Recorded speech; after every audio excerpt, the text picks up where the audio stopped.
Audible's romance collection has something to satisfy every side of you. When it comes to what kind of romance you're into, you don't have to choose just one. Fancy a dalliance with a duke, or maybe a steamy billionaire. You could find a book boyfriend in the city and another one tearing it up on the hockey field. And if nothing on this earth satisfies, you can always find love in another realm. Discover modern rom-coms from authors like Lily Chu and Ali Hazelwood, the latest romantasy series from Sarah J. Maas and Rebecca Yarros, plus Regency favorites like Bridgerton and Outlander. And of course, all the really steamy stuff. Your first great love story is free when you sign up for a free 30-day trial at audible.com/Wondery. That's audible.com/Wondery. Now, The Hunt Palmer Show. This is a catastrophe. You are now listening to The Hunt Palmer Show. Brought to you by Renaissance Homes and Pools on 104.5 ESPN Baton Rouge. That's what I wished for when I blew out my candle. Locking down the middle of the day. Live from downtown Baton Rouge. This is Hunt Palmer. The floor is yours. Hour 2, Wednesday edition of the Hunt Palmer Show, brought to you by Renaissance Homes and Pools. Half that work week officially in the rearview mirror for us. Appreciate you hanging out here on 104.5 ESPN Baton Rouge, working towards the weekend. And this weekend, renewal of a big-time rivalry in the Southeastern Conference, LSU and Florida, Saturday night in Death Valley, just after 6:30 for kickoff. Graham Hall covers the Florida Gators for Swamp 24/7. Good enough to give us a little bit of time here on this Wednesday. Graham, we appreciate that time. How are you? I'm doing great. Thanks for having me. It's an exciting time. Definitely an interesting one in Gainesville, though. Yeah, it's an interesting one in Gainesville. It's interesting in Baton Rouge, and it's going to be an interesting one Saturday night for sure. Let's talk about those interesting times in Gainesville. Obviously, the Billy Napier era has never really taken off, but last year they did recover and play really well when all hope seemed to be lost. Is there a sense there that they could do that again after a brutal loss last weekend? I think that's certainly the hope for a lot of people. And you noted that win streak at the end of the year, the win over Long Island, 5 consecutive wins, and a lot of promising pieces for Florida returning on both sides of the ball, from Caleb Banks, Jake Slaughter, Austin Barber, a lot of experience. And of course, DJ Lagway, there was a lot of optimism for him after his freshman season, but then it was certainly derailed by his ongoing health concerns, the shoulder that kept him out of spring, and then the calf strain that kept him out for the majority of fall camp. He looks like someone who's I've been saying freshman year 2.0. He doesn't really look like he got the strides or was able to make the strides that they were looking for him to make throughout the previous 9 months. So a lot of people are certainly back to where they were at this time last year when Florida started 1-2, and there was all this speculation surrounding Billy Napier and whether he would make it through the end of the year. And then obviously Florida makes some improvements and is more competitive down the stretch. Now they're forced to do that a lot sooner than they were last year, or else this thing could certainly go off the rails when you look at Florida's schedule, not just LSU this weekend, but then Miami, Texas, going to Texas A&M. It certainly is a daunting slate, and if the Gators can't be more competitive and turn it around here, we may see a coaching change before the year is up. And so it is certainly a make-or-break time right now in Gainesville, and I think there's a lot of frustration surrounding it because of how familiar it feels. Self-inflicted mistakes, special teams miscues and penalties. They had 3 missed field goals in the first game, and then they had a bad snap on a punt go out of the end zone for a safety, 2 points and a 2-point loss to USF. So it seems like Florida can't get out of their own way, and I think that's why a lot of people are frustrated. They have all the talent and have landed top 10 classes, but it's them beating themselves right now. Let's talk further about DJ Lagway. I'm not sure what kind of access y'all get to fall camp and practices and whatnot, but what's your sense of how much he was able to practice in August, and what's your sense of his health right now?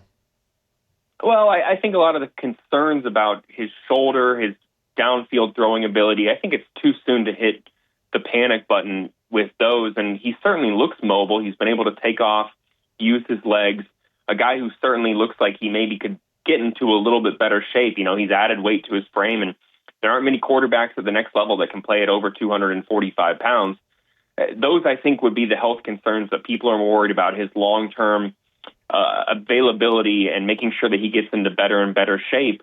I do think, though, that for him, you're seeing someone who still struggles to read zone defenses, zeroes in on his primary read, is comfortable checking down, needs to, I think, get more confident in reading the defense and audibling out of a play call there.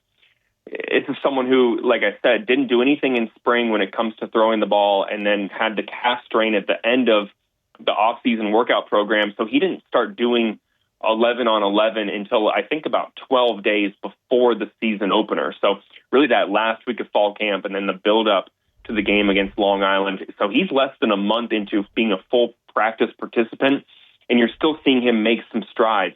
He adjusted his mechanics to not aggravate that shoulder, and I think you're seeing some errant throws due to that, him not being really comfortable with the throwing motion yet, and still trying to get into a groove of things after being away from the field for probably the longest time since he was, 13 years old. This is a guy who is used to being out there every single day, and he was sidelined. So still a quarterback who hasn't done a ton. All we've heard is that he keeps getting exponentially better, taking steps in the right direction, but you still haven't seen that downfield explosive throwing ability, which was kind of a staple of his last year, where he had over 12 plays of 40-plus yards through the air last year as a freshman in just 7 games. So that's what a lot of Florida fans are waiting on, and they need him to cut down on the mistakes. He had an interception against USF last week. He averaged around 1 pick every 21 throws last year as a freshman as well, and you can't make those if you aren't making explosive plays. If you're turning the ball over and missing your targets and failing to capitalize, you're not going to be able to have a ton of success in this league. One of the things that helps a quarterback, young or old, is a great ground game, and we know that Jaden Ball is incredibly talented. I saw this reel from Todd McShay. I don't even know if it's right or not, but I saw it earlier this morning. Said that he got 6 touches on the first drive and then 12 the rest of the game against South Florida, and that doesn't make a whole lot of sense. What do you think they're going to try to get done with Jaden Ball in this game, and do they need to involve him more? I agree they need to involve him more. I mean, that's kind of a head-scratcher. I had tweeted out that after that first drive against USF, I think he had 5 carries for 51 yards in the opening minutes of the game, and then you really see Florida kind of go away from him for a good bit. They're going to rotate there consistently. They really like what they have in redshirt senior Jacoby Jackson, and Katie Daniels and Duke Clark are probably your 3rd and 4th backs right now. But as much as they want to take a by-committee approach and keep guys fresh for the next level and for the rest of the season, Jaden Baugh is clearly your best running back, and if the Gators aren't getting it done through the air, you need to ride Baugh as much as you possibly can. He should be a guy who gets double-digit carries in every single game, if not 20 or more, because he's someone who is, they talked about in the offseason, your strongest pound-for-pound player. He shattered weight room records. He's elusive. He's got good vision, hard to bring down in the open field. And for Florida, they're probably going to need to look to establish the run at a higher rate starting this weekend, just given what we talked about with Lagway, some of the defensive issues so far. They just gave up nearly 400 yards to USF. They're going to need to establish the run, and Jaden Ball should be their primary weapon. I'm looking for him to be used early and for Florida not to go away from him down the stretch in this game unless it gets entirely out of hand, and then Florida has to really just rely on the passing game to make up some ground. Early on in the contest, they should use Ball heavily. You mentioned Caleb Banks a little bit earlier. He's not played yet this year, but he was part of a Florida defensive line that absolutely wrecked LSU's really good offensive line from a pass rush perspective last year in Gainesville. What can you tell us about Banks' injury, health, and potential availability for this week? Yeah, he's been dealing with ankle injuries really dating back to last season. He had off-season surgery on his ankle and then suffered some unknown injury to his ankle, maybe the foot, closer to the foot area from what I've heard, in fall camp. Didn't play the first 2 weeks. I had someone tell me that he could have played last week, but they wanted to be extra cautious with him. I do think that it's very likely that he is available this week, but just given how those things take to heal up fully, the ankle flexion that you need as an interior defensive lineman, I could see why they maybe take a little bit even more of a cautious approach and aren't going to fully clear him yet when the availability report comes out in about 5 hours from now. This is someone, though, that due to the depth on the interior of the defensive line, you really need Banks back because Florida has Jamari Lyons also coming back from a compound fracture to his ankle that he suffered last year, missed the entire 2024 season. Mekhi Barrow is a promising sophomore. Brendan Bett, we'll see what his status is after he was ejected for that spitting penalty in the fourth quarter against USF. They need a guy like Banks back. So if they do get him back, that would be huge for him because go back to that LSU game last year, he was just an absolute menace, especially in the third and fourth quarter. I think he had 2.5 sacks against that LSU offensive line that had come into the game last year in the second week of November only allowing, I think, 6 sacks on the season, and then the Gators get 7 of them. So Florida's going to need to generate pressure, and Banks is a huge component in their ability to do that on Saturday. What's the biggest key for Florida in this game on Saturday night, either side of the ball? I mean, they can't shoot themselves in the foot. I think that is probably what people are most concerned about with Florida. They have the talent. They have a good quarterback. They're good at the skill positions. They're talented at wide receiver, running back, tight end. They have the most experienced offensive line in the SEC. They have depth at edge, promising linebackers, and experience in the third level of the defense. But it doesn't matter if you have all that and you're going out there and committing double-digit penalties and extending drives and making mistakes on special teams, giving up safeties, struggling to substitute correctly. You go back to that USF game, the only touchdown that USF had in the game was on, you look at that play, Florida's running off the field. They look like they're struggling to get the play call in. There's miscommunication in the secondary, and then Singleton ends up getting a 66-yard touchdown. I mean, those things cannot happen, and that's going to be even tougher in a hostile environment where everyone's against you and you're facing the most productive quarterback in the SEC a year ago. If Florida avoids turnovers, penalties, executes, establishes the run, gets the play call in consistently, I think they're going to have a chance in this game. But if they make all those mistakes I just mentioned, they're going to be out of this game pretty quickly in my mind. And the frustrations in Gainesville are only going to further amplify, even though it already feels like it's at a fever pitch right now with everyone calling for Billy Napier to be parted ways with here in Gainesville, and people questioning whether DJ Lagway really is this generational talent that so many proclaimed him to be after 6 games last year. I think we all know what a loss would mean. You're alluding to it right there. But what would a win mean for Florida? Do you think that it would right the ship? It'd be like Men in Black, where he erases the memory. People would forget about the USF loss. I mean, if you go into Death Valley and win at Tiger Stadium and you get that first SEC win, you prove to 2-1, people are not just going to feel better about Billy Napier and everything we just mentioned. They're going to feel better about Florida's chances for success moving forward. They have another road game after this where they have to go down to a Miami team who's taking on USF this weekend. So we'll know, I think, a little bit more about both of those teams. And then they have a bye week.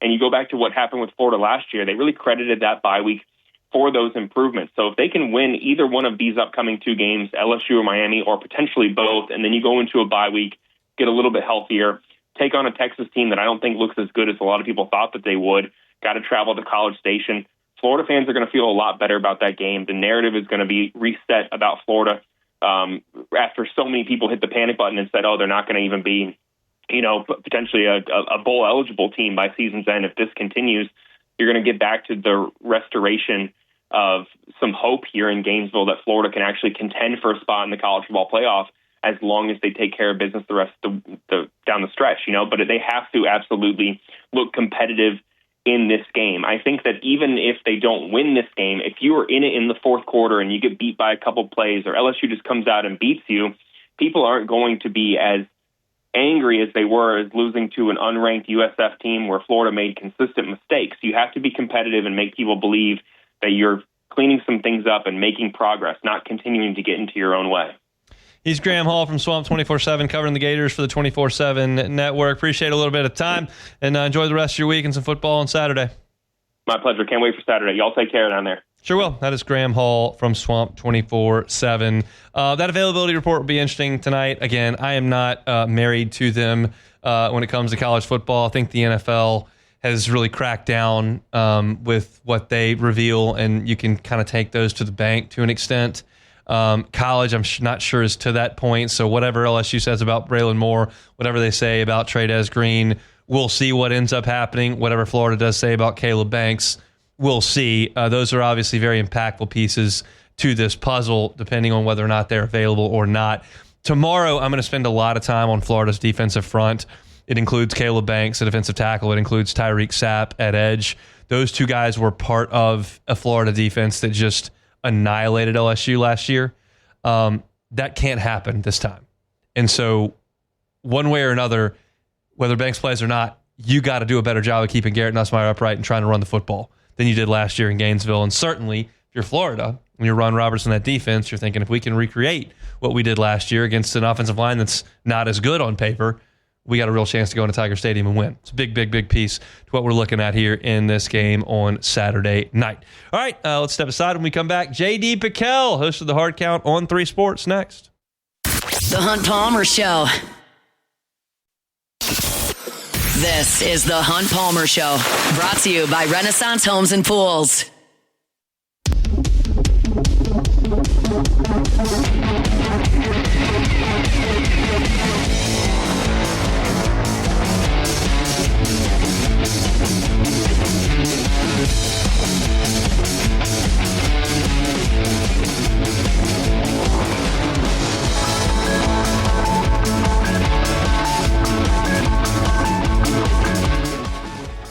Chugging along here, Wednesday edition of the Hunt Palmer Show. That means we always talk to our guy, J.D. PicKell, host of the Hard Count on 3, sometimes hour 1, sometimes in this case, hour number 2. We make it work. He joins us now on the Jim's Firearm Sightline. J.D., how we doing, boss? Man, I'm doing better now. Hearing your voice coming through my AirPods out here in Nashville, Tennessee. I mean, how about you just making a play, man? Play breaks down. I text you before the segment, hey, man, can you bump me back?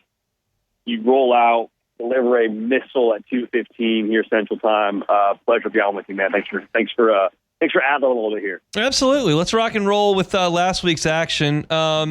Oklahoma, how good are they? I think they're good enough to win any game, Hunt. Now, will they win any game? Will they win every game? That to me is something that we got to see. The running back room step up a little bit here and be a little more present. But man, the things that I will say is I took away 2 things being verifiably real to this point in the college football season about Oklahoma. And one is that defense is a Brent Venables brand defense. It's not your off-brand. It looks like Coca-Cola, but it's actually just like, a red label on a dark soda where you say it's kind of like Coke, but not really. No, that's the real thing. That's a Brent Venables defense. And then the John Mateer effect of the different confidence and swagger and edge that Oklahoma did not have a year ago, they have with that dude playing quarterback, along with all the other things he brings, throwing the ball downfield, and his legs and all that. So Oklahoma, they could be a playoff team. That schedule is still a bear and a half, but Oklahoma, they're good enough to give anybody a game, regardless of who's on the schedule. Let's go across that state then. Oregon 69, Oklahoma State 3. Are we at the end of an era in Stillwater? I think it's a matter of when, not if now at this point. Doesn't it kind of feel that way? I mean, I think that what Mike Gundy has done at Oklahoma State is nothing short of phenomenal. I don't know how many more coaches we'll see stick at a program as long as he has, but it feels sort of almost by his own omission like, hey, we do not have the resources to compete at the level with the Oregons, with the rest of college football as well. So it feels to me like either Oklahoma State needs to try to find a way to supercharge some resources out there, or Mike Gundy's gonna pivot away. I almost feel like there's somebody that needs to step in here and be the face of that change financially for Oklahoma State at the head coaching spot. So it's one of those things where it's like, hey, don't cry because it's over, smile because it happened.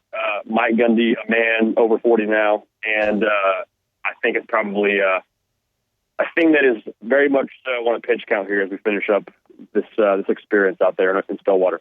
Did you learn anything about Oregon in a 69-3 win, or is it more about what's going on at Oklahoma State? I think Oregon's so deep, man. I really do. Like, I know it's tough to talk about the trenches because it just felt like they were 2 different planets, but Dante Moore looks really freaking good. Like, I think they got another one at quarterback there. DeCorian Moore, the freshman receiver, does not look like a freshman. Gaines Sadiq's going to be an All-American tight end. I feel very strongly saying that. I mean, they lined him up at quarterback, Hunt. I don't know if you saw that. He's out there running a wildcat. Like, how highly you have to think of any player, much less your tight end, to say that we want to directly snap the football to you. I think Oregon is going to be playing for a Big Ten championship again this year. I think they are not losing a step, even with all the pieces they lost in the NFL. There was a lot of murmuring going around the press box in the stadium, in Tiger Stadium on Saturday, not because LSU and Louisiana Tech were locked up in a kind of tight game, but because Troy was beating Clemson 16-0. Is that cause for concern for LSU fans at all, or just it's just tough to get up off the mat and play once you've had a tough loss like that in the opening weekend? I think it's probably more of a hangover spot for LSU and for Clemson. Like, I think we didn't see either look that awesome.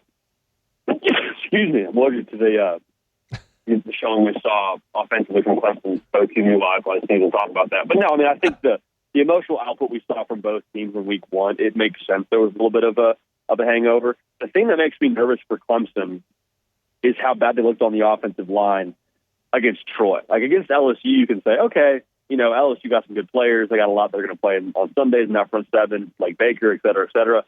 But like Hunt, Troy was getting pressure with 4 and getting home against Clay Klubnik. So maybe it's a intentionality thing, but I worry about that offensive line. I still think they're a playoff team. I still think they're going to be one of those teams in the mix at the end. But you got to figure out what you're doing on the offensive line if you're Clemson. Mississippi State stuns Arizona State at the Bell there in Starkville. 24-20 was the final. I think that it's interesting on both sides. Arizona State was a top 15 team that's coming off a playoff berth with a quarterback coming back. I mean, do you feel like that's an indication of what their fall is going to look like, or is Mississippi State taking a step forward?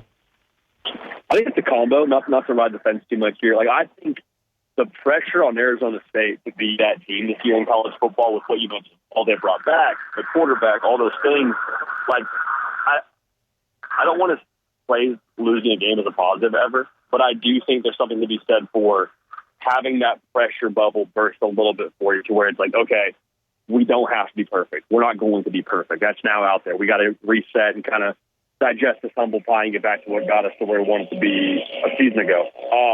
So I think Arizona State's still going to be in the mix in the Big 12. I'm not too worried about them. I think it's more of a testament to that team staying the course behind Jeff Lebby. Like, after everything that happened last year, after everyone on that roster, what they've been through from a season ago and all the things they've heard people like me say about them, like, to be able to have a performance like that at home against a team like that in ASU, I think that just speaks to kind of what he's building there in Starkville. So I think it's an ASU conversation, but I think it says more than Mississippi is right now.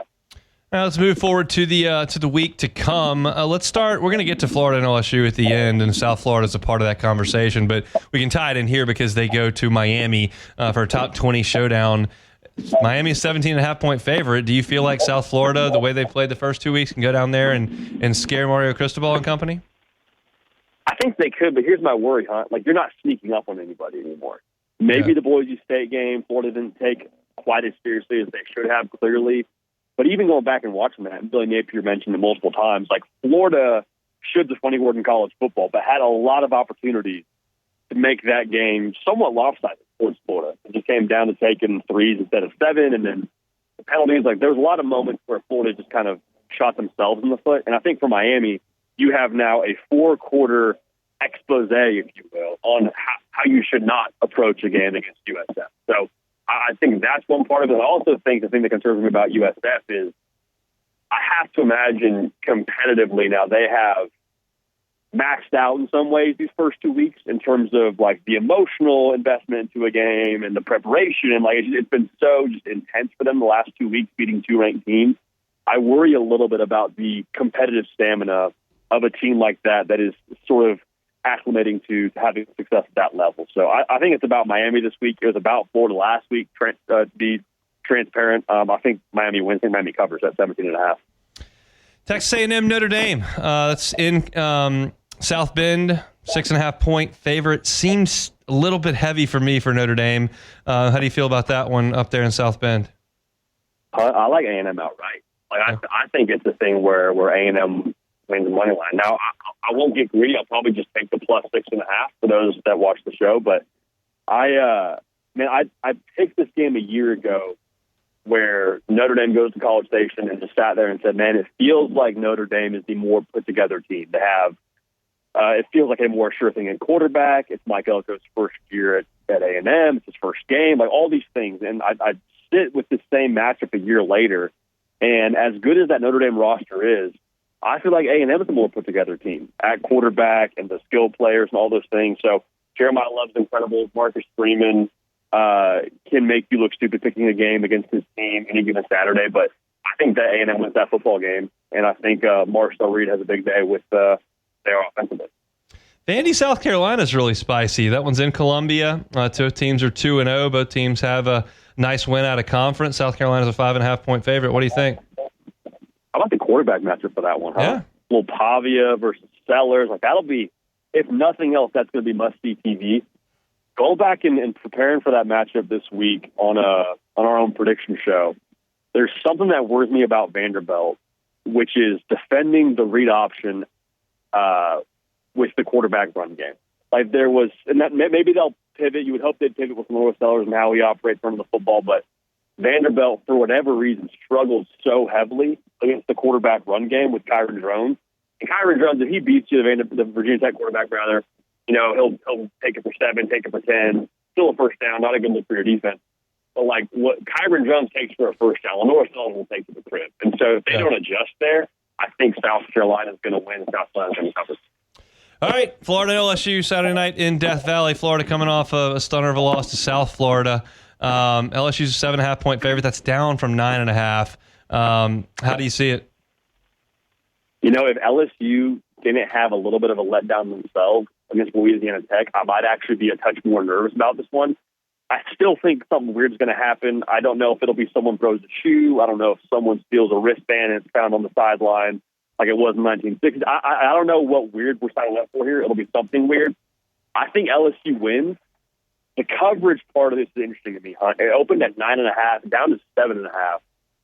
I like Florida plus the 9.5, maybe plus 7.5. I lean more towards LSU. I still think LSU wins, but I think this is the most dangerous version of Florida that LSU could be getting coming off of that loss to USF. Everyone's talking about Billy Napier. We've seen this Florida team plays for him before. We had them all cooked a year ago, 2 in week 2 after the A&M loss. So I think it's a dangerous Florida team, but I think that if you're a national title caliber team, which I believe LSU is, you take care of teams like this in this spot, and I think LSU does. They win. Again, I don't know if I'd stay away from that number, but I do think LSU wins the football game. Looking for college football coverage, you can find it on On3's YouTube channel. Our guy JD PicKell is all over it. He's actually with us every single Wednesday as well. We appreciate the time. Enjoy the football this weekend, sir. I appreciate you being a playmaker with me, man. I appreciate you. You have a great one. Enjoy the weekend. You too. That's JD PicKell from On3 Sports, host of The Hard Count. Find it wherever you find your podcast. SEC Football Power Rankings next. The Hunt Palmer Show. Highland Insurance Group, HighlandIG.com is the website. It's storm season still. Make sure your property policy is in place. Property policies should be in place and properly written no matter what time of year it is. But this time of year here in South Louisiana along the Gulf Coast, that hurricanes are always a distinct possibility. So make sure your property policy is in place. How do you do that? Well, you can go through and read every word of it, or you could say, hey, Highland Insurance Group, please audit my policy. Tell me what you find. If you see any concerns, tell me how we need to fix that. They're happy to do it.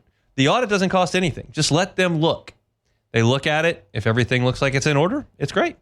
If there are issues, which a lot of times there are, they can help you make sure that in the event of a hurricane, in the event of a car accident, in the event of a cyber attack, in the event of a lawsuit, a workers' comp injury, no matter what the case may be, that your insurance program as a whole is ready to respond. That's what they do. That's why they win business. That's why they keep business at the Highland Insurance Group, because they're experts from the coverage perspective. So you want to make sure your business is protected. Contact Jonathan Carbo and the Highland Insurance Group right here in Baton Rouge. They're online at HighlandIG.com. You're listening to The Hunt Palmer Show, brought to you by Renaissance Homes and Pools.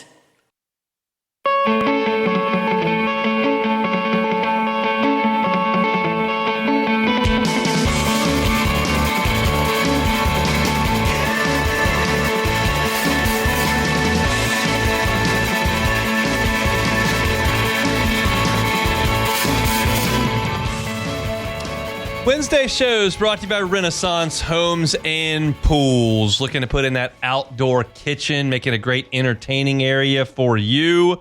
Renaissance Homes and Pools can do it, of course. They can handle your swimming pool as well. Joey Blanchard and his team have helped dozens and dozens and dozens of people in the Baton Rouge area make sure that their dreams come true. Their dream of owning and having that pool and entertaining area in the backyard. I give you Joey's cell phone number every single week, and the beauty of contacting Joey directly is that he's the owner of the company, so he can make sure that you're taken care of from start to finish. You sit down with Joey, you go through their incredible software that allows you to design and lay out the pool of your dreams to scale right there in front of you. Once you've got that process figured out, start with the dig, fill it on up, finish it, And Joey tells me, look, it always depends on the size and scale of the work as well as the weather. So it's not an exact science. But generally speaking, 6 to 8 weeks, that pool can be ready to roll. So contact Joey, 225-252-7745. Again, it's in the 225 area code, of course. 252-7745. You can find him online. You can put your contact information in there and have Joey and his team reach out to you. It's builtbyrenaissance.com. Builtbyrenaissance.com. All right. We got about 25 minutes left to go in this show, so let's get right to it. It's our SEC football power rankings. Hunt's SEC Power Rankings. The Georgia Bulldogs. I'm still going with the legacy play here. Nobody has knocked my socks off here in the SEC. I'm just going to stick with Georgia for the time being. They weren't great last week either. I get it. But they've got the goodwill built up, great defense. I'm still waiting on Gunnar Stockton to an extent, but I'll trust Georgia until I can't anymore. The LSU Tigers. Not great last week. Offense hasn't been good. Am I concerned about that? A little bit. I am. But there are concerns really across the board. There are teams that are coming up in 3, 4, 5 that I've got some issues with as well. I love LSU's defense. I really like LSU's quarterback, and I think the offense is going to take some steps forward. So I will take LSU in the number 2 spot. The Texas Longhorns. This is a talent play. They're still good on defense. Arch was a little bit better against a completely overmatched team last week. He's going to continue to get better with time. I didn't love Steve Sarkisian's answer about the injury, but I still think that Texas got a lot of dudes on that team, so I'll leave them here until I got to move them as well. The Oklahoma Sooners. The top 3 were the same. I've got Oklahoma up from 8 to 4 this week. I like John Mateer. He is very good. I think that Brent Venables' defense is very good as well. Oklahoma's got some playmakers. I think their running back, Ott's going to be an excellent player. So I'm high on Oklahoma right now. I've got them at 4. The Missouri Tigers. This is the biggest mover of the week, up 7 spots to number 5. This may be buying into something I shouldn't buy into. I realize Kansas is not a juggernaut, but I've got issues with a lot of teams in the middle of the pack here. So this is not to suggest that Missouri's knocking on the playoffs door. They played well last week, and I like their offense. Bo Pribula looks pretty good to me. So this one I don't feel awesome about, but I got to this point in the deal, and I'm like, I got issues with everybody here. So there's Missouri at number 5. Texas A&M! Move the Aggies up 1 spot. They haven't been great on defense, but there's something about Marcel Reed that I've kind of liked the last 2 weeks. It's not eye-popping. It's not incredible. He's got Casey Concepcion who's getting the ball to, Le'Veon Moss as well. They've got issues, but I like them. I like the identity of the Aggies right now, so I'll put them at 6. The South Carolina Gamecocks. I back South Carolina up. I think that Virginia Tech stinks, and I think that they didn't play great this past weekend, but Sellers is very good, and the defense has some players on it, so middle of the pack seems about right. They backed up 3 spots, but I've got them at number 7. The Auburn Tigers. Auburn, nice win on opening weekend against the Baylor team that got a win in week 2 on the road. I think that Jackson Arnold's been pretty good, and Hugh Freeze has had a track record of getting some average quarterbacks to play pretty well. Arnold's got better than that talent. He's got great wide receivers to get the ball to. Their defense has been okay. I moved Auburn up 1 spot to number 8. The Tennessee Volunteers. I moved the Vols back 4 spots. I didn't do it intentionally. I tell you that I do this independent of last week's, and then I go back and compare them. Maybe that win in the opening weekend isn't quite as impressive as I thought, but Aguilar's been pretty good. I like Tennessee enough. They're in the middle of the pack.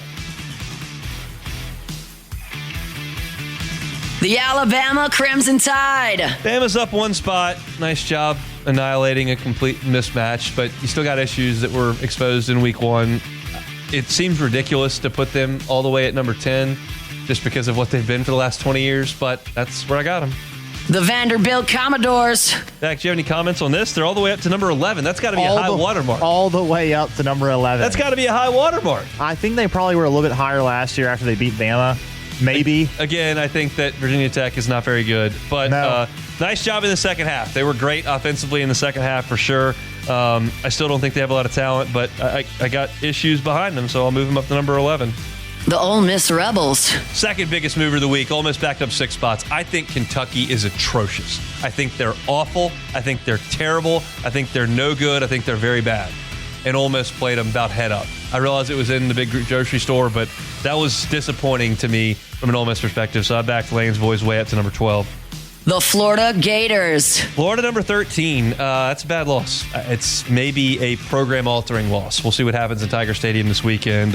There's still talent on the Florida team. We're going to talk a lot about it over the next 2 days.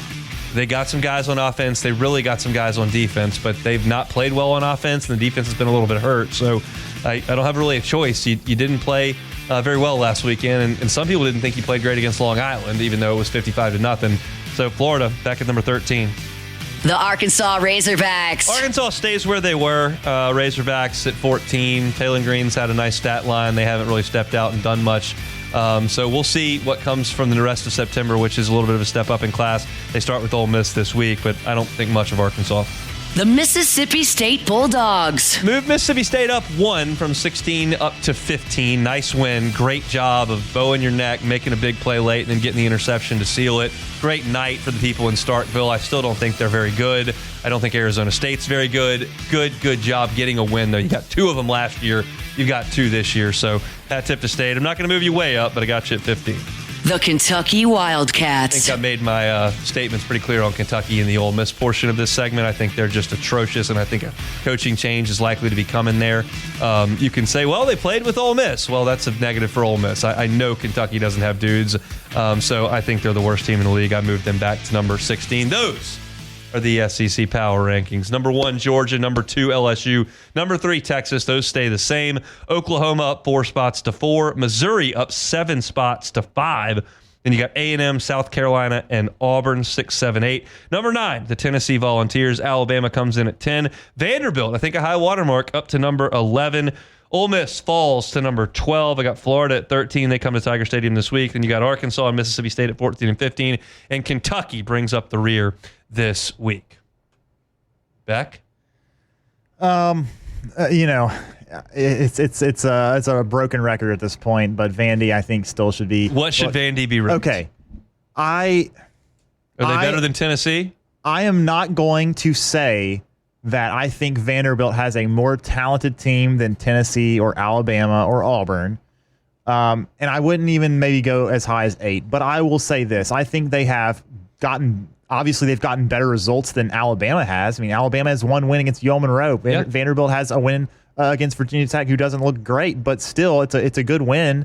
And Tennessee, I'm kind of surprised. You seem to really not like Tennessee very much, but I don't. But they had a pretty solid beating of it seemed to be a pretty decent Syracuse team. But other than that, how about this? If Vandy goes on the road and beats South Carolina, that's got to be top. That's top 10 easily. Huh? I would say top 8. Yes, I think that is deserved, because you're going to move South Carolina down, obviously, at least to 10 or 11, if not maybe 12.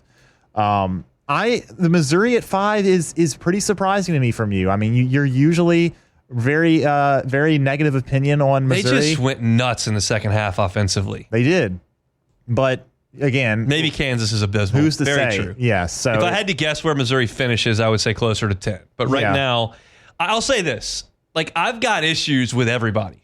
And that's what I talked about in the segment at the end of the first hour yesterday, is it feels open, because I could convince you that Georgia's not really a juggernaut here. Is everybody just completely bought in on Gunnar Stockton at this point?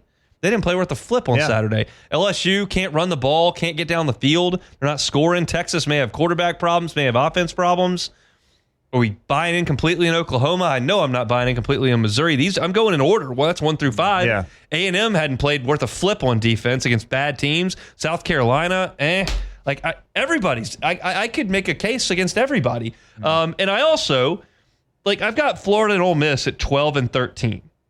I don't think they're terrible by any stretch. Ole Miss being that low and having, I mean, I know you really hate Kentucky, and if Ole Miss goes in there and beats them by 2 scores, they're probably still in the top 8. But that's still a win. It's not good. It feels like, I can't back this up, but I can go look at it maybe, and I'll maybe do that later on this fall. But it doesn't feel to me like I would give the number 12 team in the SEC a really good chance to beat the number 2 or 3 team in the SEC most years. And this year, according to these power rankings, which could be completely wrong, they're mine, but it's an exercise for a reason. That's Ole Miss over Texas or LSU.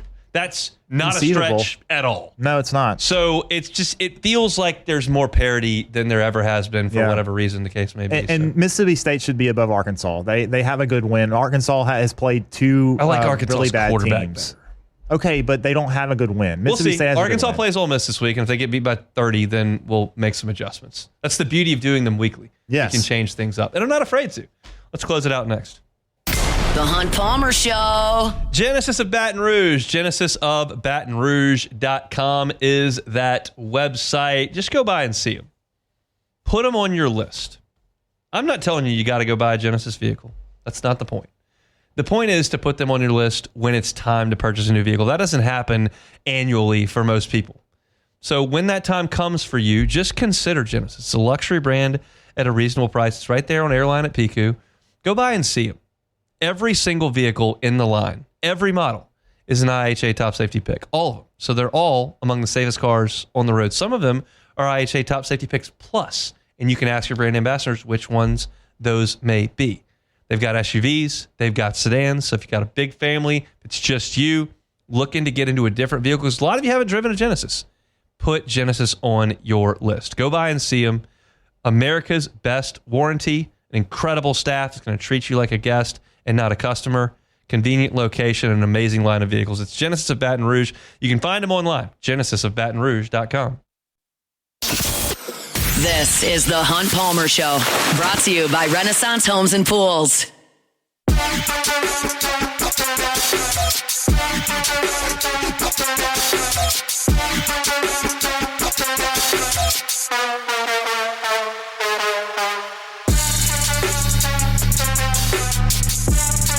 All right, big show coming up tomorrow. Sam Spiegelman will drop in, talk a little recruiting with us. We'll chat Saints with Luke Johnson. Chris Blair from the LSU Sports Radio Network will be with us to talk Tigers. And we'll certainly take a closer look at LSU and Florida. I'll start kind of my in-depth Florida preview. We did have a great Florida segment earlier today. So you can go back and check on at Hunt on LSU. We chatted with Graham Hall of Swamp 24/7. So you can find that wherever you find your podcast. One more order of business this afternoon. That's Take It or Leave It.